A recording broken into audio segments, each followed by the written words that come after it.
more than 8 hours ka nang nagtatrabaho, pagod ka na, sagad ka na, pero kulang pa rin ang income mo. Marami sa atin may trabaho, masipag, may pangarap, pero bakit parang kulang pa rin ang kita? Ginawa mo na lahat, pero hindi pa rin sapat. Hello mga ka-Conchava, this is Miss Natalie Concha of VS Concha Realty. Gusto ko pong i-share sa inyo yung totoo kong kwento.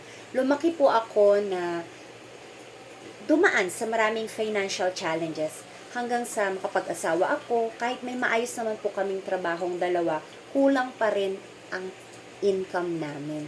Kung ano-ano yung tininda ko noon, diskarte doon, diskarte dito, pero kahit anong sipag, may limit pa rin talaga.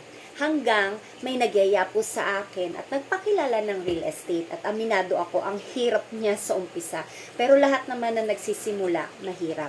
Dahil galing ako sa hirap, pinilit ko matuto, pinilit kong intindihin ang proseso, pinilit kong mag-improve araw-araw.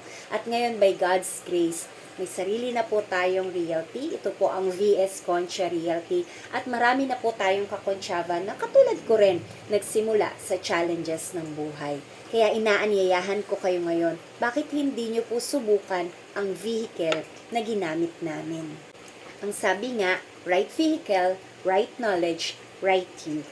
Yan po daw ang formula sa success. Kung naghahanap ka ng side hustle, career shift, o pagkakataong baguhin ang takbo ng buhay mo, baka ito na yun. Mag-message ka po ng Kakonchava at pag-uusapan natin kung paano ka makakapagsimula sa real estate.